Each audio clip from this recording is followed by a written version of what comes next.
Henry Confidential. That is John Miles. This is episode 4 of There Will Be Horror. I'll start off at the top. Even though the podcast and the show is called There Will Be Horror, this episode isn't 100% horror, but it's about a director who is, if you think about it, it's a horror director. So with the new release of The Northman and with Robert Eggers having 3 films on his belt, it just made sense to just go with his 3 films and then just kind of go with that. So with that being said, John, what are your thoughts, generally speaking, on Robert Eggers as a filmmaker, and what are your expectations going into this episode? I mean, I'm gonna give you 2 answers. Before today, I found not so much of The Witch, more of The Lighthouse, and I think a lot of detractors of The Lighthouse kind of feel the same way I do, even though it's a very popular movie and I can appreciate it on a lot of levels. I found his style of filmmaking, at least in the horror genre, to be kind of pretentious. It felt like they gave a high school film student too much money. Like, I kind of had that feeling about a lot of his movies. Now, after watching The Northman, I'm sorry, Mr. Eggers. Like, it kind of let me look at those other movies in a different light, and now I kind of understand better where he's coming from, because I think The Northman's like a fucking masterpiece. So like, yeah. I don't even know. If this was just a long con to make me look silly, bravo, Robert Eggers, you did it. But after The Witch, I liked it okay. The Lighthouse upset me so much, and now The Northman totally blew me away. So whatever. Henry, your thoughts? I saw The Lighthouse in theaters when it came out, because after the hype of The Witch, me being a fan of it, and also just as a film fan, A24, everything, I was like, yeah, I definitely want to see The Lighthouse. Obviously, Robert Pattinson, Willem Dafoe, you're like, I definitely want to check this out immediately and formulate my own thoughts.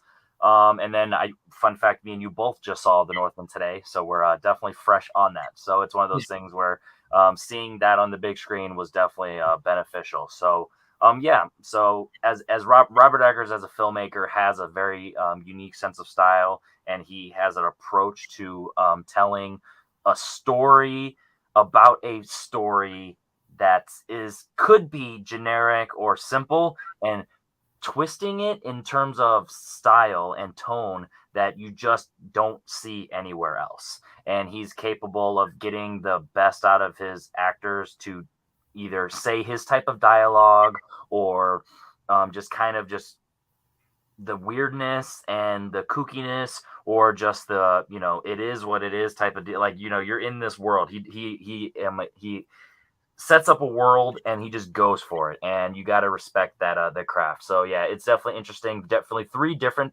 types of movies with 100% Robert Eggers stamp on them. So let's go ahead and just get started. The Witch, A24, Anya Taylor-Joy. It's a folktale story about a family who a little boy goes missing, and it's kind of dealings of, there's some sketchy stuff behind the scenes. Is there a witch? Is there not a witch? Is Anya Taylor-Joy the witch? Is the witch corrupting the family? Like, exactly what's going on? So it's one of those stories that kind of it's a family drama at the core of it, and it's one of those things where the horror elements is the unknown and the isolation, and the metaphor of the family, of kind of like how you turn on your family, or how you turn on the people, how the town turns on you depending on the situation. And it's a different folklore story. Like, if you don't know much about the witch stuff, maybe you've only seen like Monty Python and the Holy Grail and those type of things of coming about of a witch. So yeah, it's an interesting, like I said, Robert Eggers has a style and a sense of dialogue and tone that he goes for, and it starts off right away with The Witch. So I guess my first question to you with The Witch is, do you feel it as a horror movie, especially you being the horror guy of the two of us? I'm a horror guy, but you're the horror guy. So do you feel The Witch as a horror movie? And is The Witch a movie that is more style over substance, or do you really feel that substance in there? Both good questions. The Witch is a horror movie, 100%. It's more of it's like a supernatural kind of horror movie. Like, yeah, I'm not gonna put it in the same vein as The Conjuring, but it's definitely in the same league as The Conjuring, because we're dealing with like satanic, occult stuff. It basically the irony of the witch is that like obviously they're from a puritanical community very early on in the American like history, so that means that that community had fled England for religious persecution. They wind up casting out that family for further. So they're an outcast sect of an outcast sect, and they go and they live in the wilderness. And the dad means well, but he is not a good farmer. He is not a good hunter, and they're just like straight up from the jump. This family is screwed. Like they're screwed out there. So they're already basically like the dad has to sell other possessions just to get stuff. Like they're already like on a path when the movie starts. Then they get set upon by, like you said, the unknown. And like you do see glimpses of the witch throughout the movie, and you see just kind of like how like the one scene after the baby is taken is brutal. And then it just goes kind of downhill from there. And then things get weird. But overall, I buy the whole narrative all the way to the end. And like you said, yeah, Eggers' style, it's more of like it's a research driven attention to detail. Everything needs to be perfect, so I can appreciate that. I think the one criticism most people have of the witch is the guy they cast the father too well. Yeah, to the point that like he's like really difficult to understand. Yeah. But like you get it, you one way or the other. That's the only real criticism I've heard across the board of the witch, and I could buy that. But like even when like when we get into the third act and like all the really really wacky stuff starts happening, like it all makes sense in the narrative. Yeah, speaking of that third act, some of my favorite horror subgenres or full-on genres, however you want to call them, is like the cult aspect of it. So that third act of how it really culminates in like what it leads up to, it feels like a cult movie of how the dancing around the fire and just the rising up, whether that's literal or metaphorical, however you want to perceive it. But it's like it brings me back to movies like Wicker Man or Kill List or things like that, where it's like those are just my jams. Little bit of Midsommar, you know what I mean? Hereditary to an extent in a different way, but similar, like the cult as, you know what I mean? Those are the things that really get me, because I do genuinely find a cult horrific, because they're realistic, first of all, because you get those around, obviously depending on the genre and the story, may not be the exact elements of what you're getting in the film, but the concept of cults is completely realistic, because all you have to do is gather enough people who are either like-minded or simple-minded or vulnerable enough. You get them under your wing and under your spell, no pun intended, and you can completely transform them into your sheep, or however you want to phrase it, of what you're doing. And it like a witch is a perfect example of now so like as I said, cast a spell where it's like you really can get them under you, and then you can start doing bad things. And it's one of those things where it's like that's scary to me, because however you go about it, you can either commit murders, kidnappings of the little brother. You can control the family to start doing your own deeds, all that stuff. And it's one of those where it's like, wow, that's crazy. So, like I said, the witch is very deliberate in like its approach to its story, but it's, like I said, it's a family drama, and I really do feel like it does a good job, because it drives them apart, and it gives you like Shining vibes, like as you start to get that isolation, and you really start to see the true insides of how people handle these types of situation. And yes, you're right, we did misspell the Vivitch. It is Vivitch, yeah. So what I would say is also the cult thing is there, but it's more like that's really like a last second kind of reveal, because it kind of plays out like a whodunit in part, because you have all the siblings basically accusing each other, like the twins are doing chants, and then the middle brother gets like kind of possessed. He gets taken by the witch, and he gets kind of possessed, and he has that big Jesus rant and all that stuff. So a lot of stuff goes on. It's the fact that the family is manipulated by these outside forces. It's kind of more like a Paranormal Activity vibe. Like they're manipulated by these outside forces, and it just keeps, and then it causes them to turn on each other. And then at the end, Thomasin is left with nothing. Yeah. So she surrenders. She succumbs to it, because at that point, like you said, she has nothing, and it's like, you've taken everything from me, you might as well just take me, type of deal. And it's like I said, that's kind of what I was laid into with like the cult stuff. Either they're simple-minded or they're vulnerable, and if you get them to a point where they have nothing left, that's when they're at the most vulnerable. And it's one of those things where Anya Taylor-Joy is an actress who, she doesn't really do anything that's like other things, you know what I mean? Like you see her in some like Thoroughbreds, Splits, Last Night in Soho. Like they all have elements that could kind of bleed into another, but they really don't. They're all unique in their own ways, and it's one of those. And the Northman that we'll talk about in a little bit. Like it's one of those things where she's becoming an actress that like she's able to branch out, and she's not she like obviously you see Anya Taylor-Joy, but nothing about her performances like carry over into the next. Like she doesn't do anything so unique individually on each performance, but she's able to tweak it enough where you're like, and Anya Taylor-Joy is playing this character. She's playing that character. You know what I mean? She does a really good job of that. And it's one of those. It's one of those subtle, tweaks in like acting that you don't see that often nowadays. Because either they're 100%, doing like a Jared Leto thing where they're 100% trying to be over the top and extra to be, memorable, or there's someone like, like as much as I love Denzel Washington, like Denzel Washington or Will Smith, where they're just playing Tom Cruise, where they're just playing themselves. You know what I mean? So you don't get in the middle that often, and she does a fantastic job. So I feel like she's gonna become one of those actors as years come on, where it's like, wow, she like kind of like what Harrison Ford was doing for a while, where it's like even though he was doing Harrison Ford, he was able to do his own characters, and they were able to stand apart, like Han Solo and Indiana Jones and Deckard never did, they didn't feel like the same, even though he really wasn't doing that much different. I feel like Anya Taylor-Joy is a similar thing. It's not going to take long, obviously, unless she doesn't want to. No, I think they've already put a lot of trust in Anya Taylor-Joy. They let her carry the Queen's Gambit for like 7 episodes, so they definitely put a ton of trust. Which is once again nothing like this. You know what I mean? So yeah, it's not going to be long until she 100% gets like a superhero character or a franchise character where she really like she has the chops for it. And no, I am not talking about 21st century Harrison Ford. I'm talking about back in the day when he was doing his thing.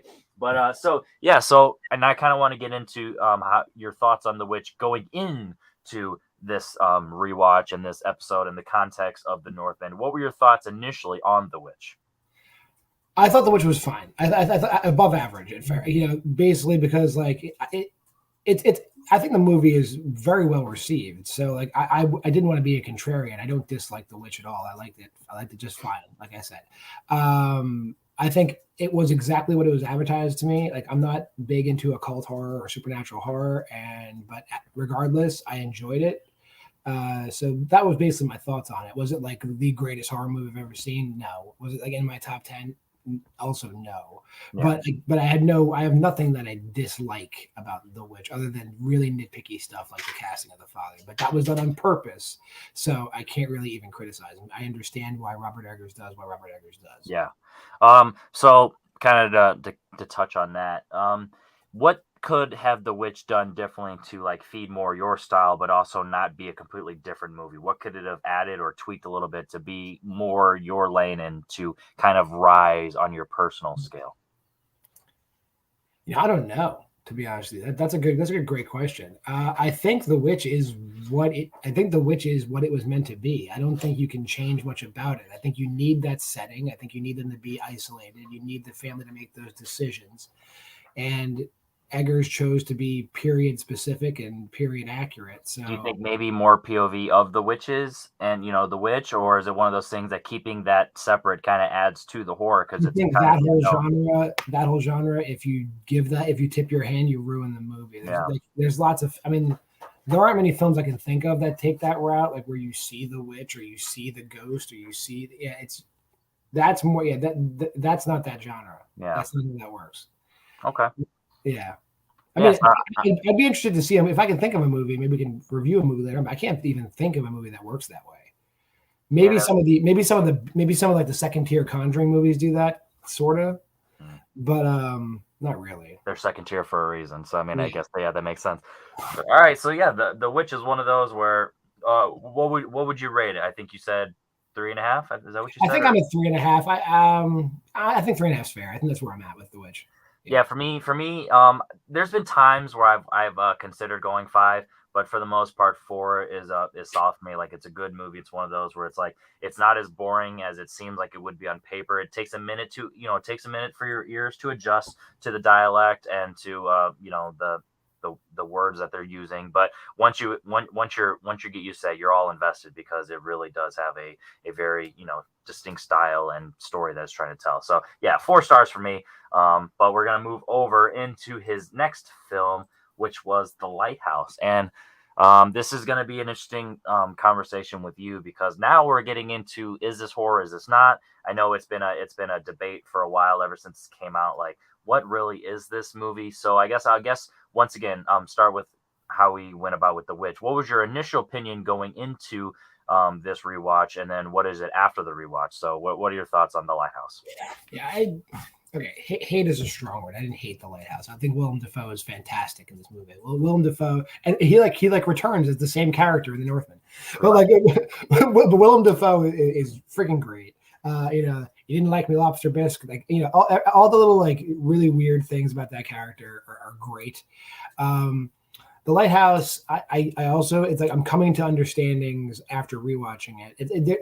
There's stuff left unexplained because, and if Yeah. you don't like that, like that, it's just tough shit for you. And that was my feeling the first time I watched it. I was like, okay, this feels like a giant waste of time. Like, Okay. for it to, like, there was like the magical realism of the movie, and like all these other aspects. It was a lot of different aspects thrown together, like a lot of superstition and a lot of like, did that really happen? Like, is this madness? Is like, like why do they like each other? Now they hate each other. Now they like each other. Now they hate each other. And like, it's like, how is he so cruel? But then they're best friends. Like, there's like a romance almost between the two guys. Like, so much goes on in The Lighthouse. Like, so much goes on.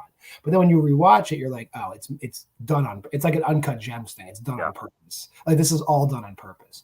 So like, I forgive it upon rewatch because like I realized that It's not that I missed anything. I didn't miss anything. It's just, that's just the way the movie is. Yeah.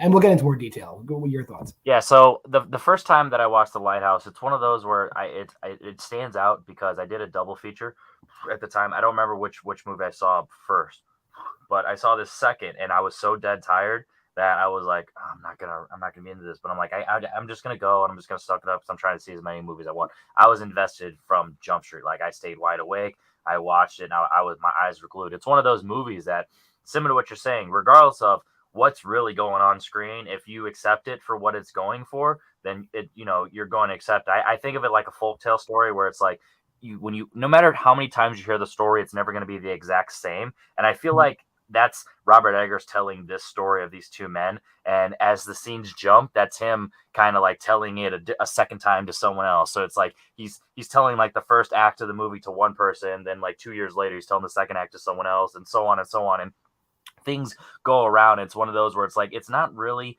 the point of, at least my interpretation, not really the point of start to finish the journey. It's just the point of, throughout time, things are going to get jumbled up, and you're not really going to all 100% be into reality, because it's the isolation thing. One of my favorite horror movies of all time, The Shining, which kind of hinted at earlier with The Witch, it's that same concept. As soon as you're put in that isolation, or like even like when we talked about a couple episodes of The Thing, when you're in that isolation and you're in that desperation of time, you start to really jumble up what's reality, what's not, who to trust, what not to trust, how to approach certain scenarios. So like, you start to lose your mind because it's the whole thing. I mean the one thing that people consistently are talking about is like, this is one of the only movies in the modern day that can make like a fart joke and like kind of work. This and like Swiss Army Man, because it just, within the setting that they set up, it's one of those things where it's like, you just accept it because of just how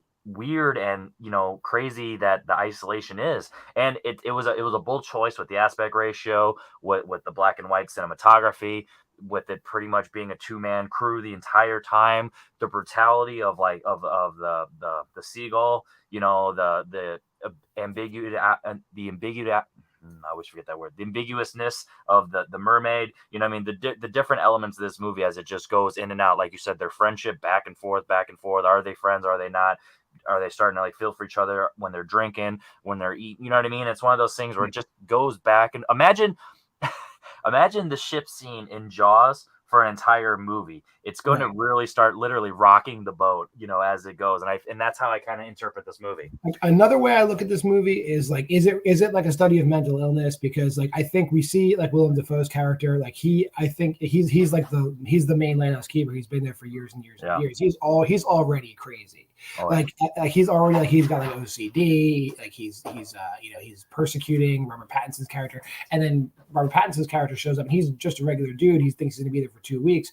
They get straight stranded there, Yep. and then you see the descent into madness. So I think what you're seeing is just like the competing madnesses happening. Plus, then like they killed the seagull, and then that's supposed to be bad luck. So then like that adds to the mania. Then it's like, is this your hallucination? Is this my hallucination? Then they're drinking turpentine, so they're even crazier. Yep. Like this is just like a swirling descent into madness, but it's like it's filmed in a way to trying to put it into words, and that's why it's so crazy. That's why the swings are so large, because that is probably what they were feeling, but they're making it manifest as a movie. So looking at it that way, yeah, it's pretty good.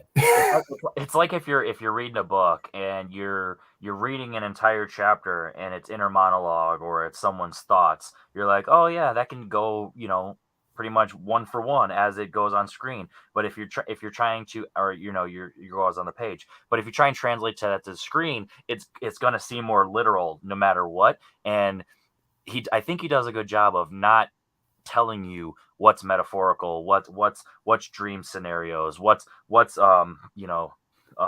hallucinations, and what's just generally speaking just craziness. So I love that, because on rewatches you can interpret different ways each time. You can be like, oh, you can take this literal, you can take that as a dream, that as a hallucination, that as just a reflex, you know what I mean? And I think that's a lot of fun for a viewing experience, because the mental illness hallucination trope in horror is like done a lot, and usually when they do it, it's just like at the end it's just like the big reveal. It's like, oh the guy was crazy the entire time. Eggers doesn't do that. He doesn't pull the curtain back and go, oh, they were crazy the entire time. It's just like, you figure it out. Yeah. And on the first watch, I was like, how dare you? And on the second watch, I was like, okay, well played. So that's how I feel now. And that's one of those ones when you think of any type of film where let me figure out how to phrase this. When like, for example, like Inception, I'm like, yeah, you have to watch it more than once to get it. You'll get enough after your first watch, maybe even the second watch, but like the more you watch it, the more you pick up. And people like, you shouldn't have to rewatch a movie more than once for it to make sense or to completely get it. I'm like, yeah, but like, that's the joy of movies, is you want to rewatch it. So the more that you can pick up and the more that you can experience it differently on each viewing, that just adds to it. You know what I mean? And this is a perfect example. And I feel like that's why people click to this immediately. And because they kind of just knew that, which, unfortunately the first time you did not know it, but luckily I kind of twist your arm to go back and, even if it didn't skyrocket enough, it still bumped up, and that makes me happy, because it's one of those viewing experience where this movie is an experience. And it, like kind of said, like the Uncut Gems thing, where it's just like it just goes, you know what I mean? It just goes and goes and goes, and you got to accept it for what it is. And things aren't always going to go how you want it to go, but guess what? It's not your story and it's not your narrative. So the Lighthouse is kind of similar, I guess, in that sense, because Uncut Gems, they don't care if you're uncomfortable, and the Lighthouse doesn't care if you're uncomfortable either. In fact, the Lighthouse doesn't care if you're insulted. So, which is pretty much like how I felt the first time viewing it. It was like, knowing that going in, I was like, I'm gonna really pay attention this time. I'm gonna really figure out when this goes off the rails. And you can't even tell when it goes off the rails. It like really just it seeps in slowly. And by the time you're in it, you're in it. Like it, yeah. And just finally, it's one of those things where performances can make or break a film, and this is a perfect example of it. Just makes Willem Dafoe and Robert Pattinson. Obviously, now that we're months into the Batman, Robert Pattinson has proved himself outside. Like, he's really officially cemented himself as not the Twilight guy anymore. Like, that's not who he is. But like at the time, this was kind of like the turning point. Like, we had Good Time, but that was still like early. Like still before we had The Rover. People, no one really had seen that. The Lost City of Z, no one really seen that. Tenet, that came out 2 years ago, people saw it, but not for Pattinson. You know what I mean? So like, it was The Lighthouse and then now the Batman. Those are the two where it's like, all right, those are the Robert Pattinson vehicles that we're going to decide. Is this our guy or is this not? And guess what? This is. Like, he does a fantastic job of bringing that brutality and just kind of like embodying that character. And I really do feel like he did a good job. It's really interesting. Probably because of the Batman, I feel like is the only reason that he didn't find a role somewhere within the Northman, just because of how great he was. Like, I mean, obviously you hinted at earlier, but Willem Dafoe was just thrown in there just because for a second. Yeah, because I was like, oh, he's playing the same character. It's great. But I think the Northman, like, if we're switching on to the Northman just really quick, I mean, like, that role was written for Alexander Skarsgård, right? I mean, like, who else can play that role? I don't know who else could. Like, Dolph Lundgren's too old, right? I was just saying, like, you're having like your tall blonde, like, Yeah, I'm trying to think. Ooh. there really isn't anybody. Yeah, I mean, like in my, I mean, I watched every season of True Blood. Like, there's nobody else who could pull this off besides that dude. Yeah, that's probably true. So we go ahead and just jump in. Oh no, I guess before we do jump into Northman, what was your initial rating before, and what is your rating now of The Lighthouse? Yeah, I think I went from like 2.5 up to like a 4. To Oh be honest, wow, hell yeah. because like I can't really speak. I mean, 2.5 isn't even like a horrible rating. I wasn't claiming it was a horrible movie. I was claiming it as like I like it, but I disrespect it. But now it's like I like it and I respect it, so I'll give it a 4 out of 5. There you go. Yeah. Because of that initial viewing, when I had that love for it, kind of like going out, like I was like, it was like that punch drunk love where I'm like, wow, I was so tired and I love this movie that I've always been tempted with the 5, but I've pretty consistently been at the 4. I've watched it like 4 or 5 times now at this point since, and it's probably been at that 4 range where it's like, it's not a movie that will even touch my top 100, but I would joyfully have a conversation about it anytime. And, so it's one of those where it's perfectly at a 4 for me. It's a conversation piece. Big facts right there. So we're going to jump into the highlight of this show, the brand new release. It is not a horror film. We are acknowledging that. We're not trying to break some rules, but it just makes the most sense. The Witch is 100% a horror film. The Lighthouse, Lighthouse is like a character study. It's like a historical character study. There's horror elements in it. Yeah. But I've seen comedies with horror elements, and I really like after seeing The Northman, I really feel like The Lighthouse isn't really even a horror film. Yeah. But it just made the most sense of like, hey, we have people think of Robert Eggers as a horror director. He has 3 films. This show talks about 3 movies. The Northman is a new release. Let's just throw it out there. So with that said, The Northman. I'm gonna say one thing off the bat. If I'd have known Eggers could do action like this, I'd have been like, this guy should have been doing action the entire goddamn time. Yeah, because like really well done. Yeah, this is a lot of movie. Like, let's just start there. This is a lot of movie. One thing that I'm learning about myself is I love chapters. I don't know what it is about me, and it sounds weird to say like from a movie standpoint, but obviously as a big Tarantino fan, like I didn't love The Worst Person in the World, but the fact that movie was told in chapters, I respected it because I was like, oh, you can kind of get in the frame of where you're going for in each story, so you can kind of like hone in on what each individual story is about. And so when I saw that this was going into the chapter route, I was like, ooh, I like that. And it makes a lot of sense with what they're going at. Semi spoiler just for this, because if no one wants spoilers, just mute for like 10 seconds. It's just a semi spoiler. Yeah. But I was told that this movie is like a Lion King Hamlet story, but I forgot, within the first couple minutes because of how it sets up. I was so invested in the world that when that part happened, I was like, oh shit, you know what I mean? So it really, like I knew, like I listened to multiple reviews and I knew that was going to happen, and I forgot because how invested I was in this story immediately off the jump. So again, more spoilers, cover your ears. Did you get did you get huge Gladiator vibes at the end? Like I got like total Gladiator. Oh yeah. I got this is the same goddamn thing. I got a combination of Gladiator, Revenge of the Sith. I got a few things going on there where I was like, Robert Eggers is a film guy. You know what I mean? He knows what he's doing. He's like, if I could make my own film my way, similar to Tarantino, not saying they're the same, but like, I'm just, hear me out for a second, where it's, if I can make my film my own way, where it's like, no one's going to question it's my film, I'm going to pick a few things, you know what I mean? Because people are going to love it. It works for a reason. If it ain't broke, don't fix it. You know what I mean? And I feel like that's exactly what it was going for. This did a fantastic Lion King meets Gladiator meets, Revenge of the prequels with the Anakin, Obi-Wan storyline. Like it did a lot of that stuff where it was like, and then Game of Thrones, like, question. Have you seen Game of Thrones? Just it's not a storyline, it's just a visual thing I'm gonna ask you, but have you seen Game of Thrones? I've seen Game of Thrones, yeah. Okay. So when he cuts his hair, like he's got a whole Jamie Lannister thing going on for most of this movie where it's like once again, he knows what he's doing. That was not an accident. He, you know what I mean? Alexander Skarsgård is going to be, what how do you pronounce his character's name? Helmuth? Yeah, something like that. But like he's clearly him, you know what I mean? But like the look, they're like, we're gonna go for this look because that's what people are gonna Hamlet. Yeah, Hamlet. You know what I mean? It's like, I don't know. Which is an anagram of Hamlet.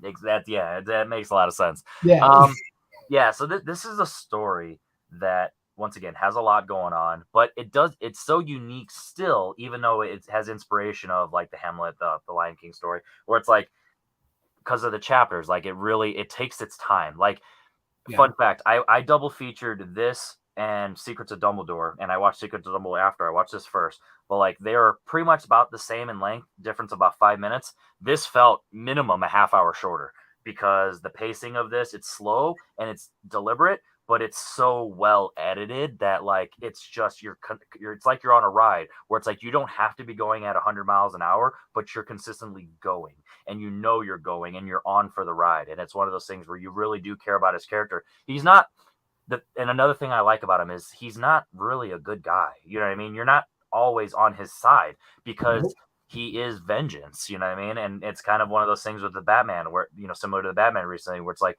if without that proper guidance and all you have is vengeance in your mind, that's all you're really going to know. You're going to know that brutality, that the violence, Like, that approach.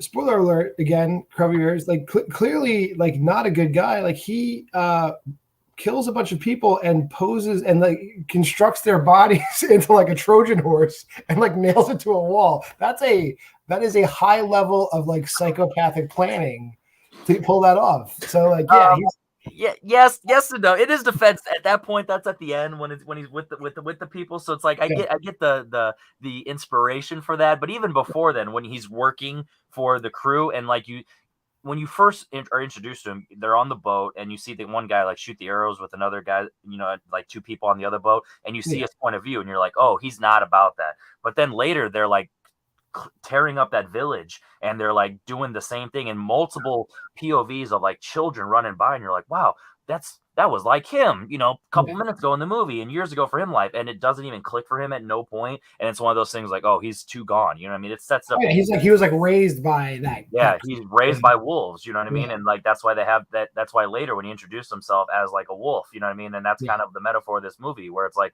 you know, it's essentially like the Jungle Book too, where it's like, you know what I mean, you are who you're raised by. So it's like Jungle Book meets Lion King, you know what I mean? And that's really cool. And like similar to The Witch, you don't always really understand what's going on in terms of like dialect, but like you're so invested in everything that it like you just kind of like roll with the flow. I love that it goes in and out with the language. Do you know what language that is? Just Viking language? It's got like Norse, I guess. Yeah, Norse, Swede, something like that. But like it doesn't even like, you know, set it up. It's just like, hey, this is our world. You know, sometimes we're going to speak it, sometimes we're not, and it's you know, I'm all in. You know what I mean? I didn't even question it. I think when Anya Taylor-Joy is doing her stuff, I don't think she's speaking Norse. She's speaking like some kind of like middle ages like Slavic language. Yeah. It's not because she's said she's from Eastern Europe. Her character is not from Northern Europe. She's from like what nowadays is like Ukraine or something. Okay.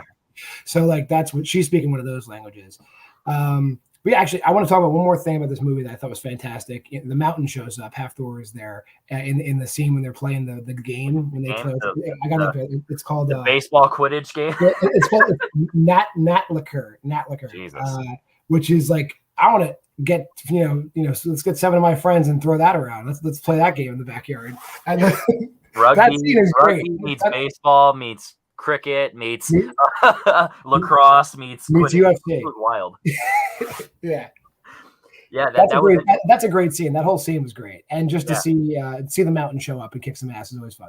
Yeah, and it's so I love that this character is so patient with his plan, because he could have easily done something in that. It waited until the last minute of when he like saved his quote unquote brother that he really wasn't trying to show his hand, because he's so like, I mean, clearly he puts himself into slavery for a reason. You know what I mean? He sneaks into slavery because he has a plan. And like, honestly, as a viewer, you're like, dude, what is your plan? Because you're outnumbered. No matter how you approach this, there is no way, even if you kill the person you're trying to kill, you're not going to get out of this. Like, there's just no way in this day and age. You know what I mean? There's no transportation to get out of there and not get caught. So it's like you either have to have a plan or you're on a suicide mission. But he like takes his time and he literally like builds his way into this family, and he starts to actually become not he doesn't have any power, but he has a sense of, you know, he has a little bit of level to him, whereas like he does everything. I mean, there's definitely some fortunate events. Like, you know, he couldn't have planned the kid was going to run onto the field. He couldn't have planned some of the things he did. So he just played it perfectly. He was in the right place at the right time at least 2 times, and then he just got in there, which is fun. And and then Alexander Skarsgård does like the scene when he's actually like bashing the face. I'll leave it at that for now. But he's just bashing the face, and you just see it in his eyes. And he does a lot in this movie where he's just doing that yell, that, and it's just like that. That's the animalistic, persona that he's been accustomed to because of his upbringing. And it's like, wow, I can't. No spoilers. That whole Lake of Fire scene, where there's just a lot of grunting. There's a lot of heavy breathing and grunting and screaming. I don't think they say any words. It's a fantastic scene. Yeah, and this movie is borderline too dark, but the tone that it sets the entire time, I don't know if I would change it. You know what I mean? Like, it's like there are so many scenes in this movie where I'm like, all right, I can see. It's not like too dark, but I can see, but it's like, I wish it'd be a little more light. But the tone that that's each scene it goes, I'm like, it's like perfect. You know what I mean? It's like I think it really was that dark. Yeah, exactly. and Robert Eggers being Robert Eggers, exactly. And he does a great job of towing the line of being just light enough that you see it, but like still being dark to like set the tone. And if not my favorite scene, it's like top 3 is the sword scene, and I'll leave it at that. No spoilers, but that sword scene. Because you can interpret it however you want, but it's fucking awesome. I don't care if it's a metaphor, if it was a vision, if it was just a blink of your eyes, and that's just what however your internal, like representation of, you know what I mean? I mean, it was like a Nordic Vision Quest, pretty much. That's why it was sick, dude. Like the way, and that was like the first time I really like had that lighting thing where I was like. Because it was just a silhouette from the top. Yeah, it was a spot. It was a single spot. Yeah. Yeah, but it's like because it was like singular and it didn't move, that it still was in and out of the dark. You know what I mean? But like it was so cool that it worked. And it's like, man, like you said, Robert Eggers filmed action fantastic in this. Like that, like the choreography is not so intricate. Like it's not John Wick style. It's nothing like that. But the way that it's shot, most of it's in frame. There's a few shots here and there where you're like, oh yeah, it's a little close up. Like not as a bad thing, but it's like obviously it's not always going to be completely in frame. But like it does a great job of always feeling the action, and you're feeling dirty. And that's those are some of my favorite movies when they're not afraid to be dirty, and the world is lived in and gross, and it's like that's just what it is. I don't know if Robert Eggers has announced any other projects he's working on, but I would really like to see him do like a full-on like World War I or like a dirty guerrilla warfare kind of movie. Like probably World War I is probably the best thing to do. I would love to see like his take on that. That would probably be freaking brutal. So hypothetically speaking, Robert Eggers, if he would have done 1917, you would have been totally in for that. I would love to see that. Just a movie like that, not even necessarily 1917, but like any kind of trench warfare movie. Hell, even if I don't think you can go too modern with Eggers. I don't think he would play in like a Vietnam era movie. But if we did like even like a Civil War up to World War I, like any of those wars in there, just some kind of like gritty kind of hell. They can even do like. Because there was like guerrilla war, like even with like French and Indian war stuff shot from like the Indian perspective, like that would probably be crazy if he could pull that off. So he only has 2 projects in development with no information about them. One is called The Knight, probably something along the Green Knight status of. It's dark. Yeah, exactly. And you ready for this one? Yeah. Nosferatu. So. All right. I mean, that seems right up his alley too. But just given the way he shot action, I really want to see his take on like a war movie. That I would see. Like no complaints. Maybe go see it. So, I guess the last thing we can truly talk about that we haven't talked about is Nicole Kidman's character is interesting. We're spoiling everything. There's a that's like the big twist in the movie. Yeah. Because you like. Cover your ears, everybody. Like her speech at the end, like perverts the whole mission of him. Yeah, it essentially ruins everything that we were leading up to that point. It is. Imagine it's the old saying, like your parents are not who you think they are type of deal. You know what I mean? And it works on both accounts, where it's his father was not exactly who he thought he was because he's a kid. You don't see everything. And then his mother wasn't the damsel in distress that he assumed she was. and his, driving force of his mission going in, and it just ruins everything.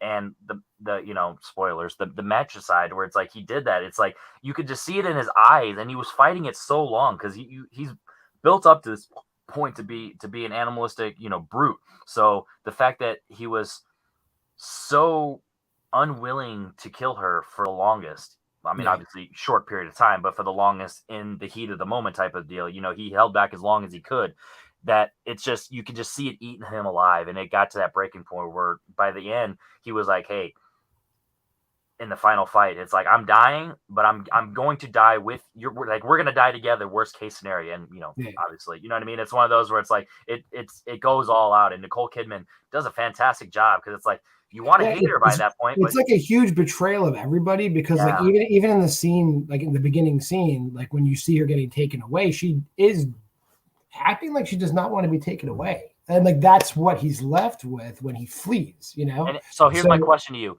Do you believe her when she said that she was laughing, or is it one of those things where it's a POV, where like from his mind, his assumption is she's crying, and then she really is laughing? Or is it one of those things that she probably was crying, but now as so many years have gone by, I think that's a good point. I think it is a POV. I think it is like how the child remembers it also, because when you see like just how much they brutalize his dad, and he's like still alive, it's like that didn't happen either. Like that's just how he remembers. Like my dad like took an ass kicking, and he was still talking shit to his brother. Like that's not how it happened. It probably happened like that, but he got like his ass handed to him for a while, and he was still alive. Spoilers. Yeah.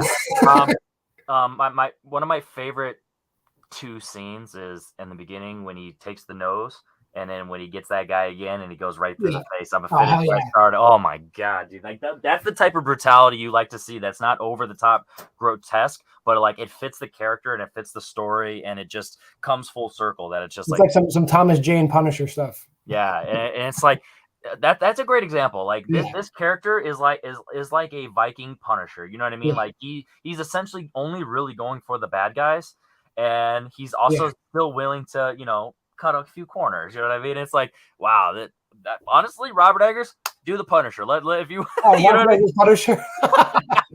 Let's see that. Holy cow! So we knew this was generally going to be a short episode, just because there's only so much you can say about these filmmaker with its, you're kind of covering it, all blends together. But generally speaking, are you happy that you ended up seeing the Northman probably sooner than you would have because of this episode? Where does it lie within these three? And overly speaking, like, what are your thoughts on this movie? Your final thoughts? Northman is 4.5. I'd say it's definitely better than the other two for me. Yeah. Just because, like, spoilers. I agree. Yeah. It's like, I wish, like, I mean, like, the subject matter, I guess it's budgetary, and it's just the subject matter of the first two movies. Like, you couldn't do this. Well, I'll look up the budgets while you're talking. I'm curious now. Yeah, I mean, the budget for Northman's got to be like at least 4 times the budget of the Lighthouse. I mean, just off the top of my head.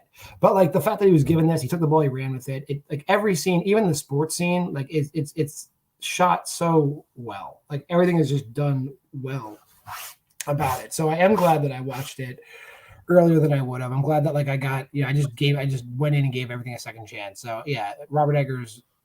Are you ready for this? Yeah. The Witch, $4 million. Right. The Lighthouse, $11 million.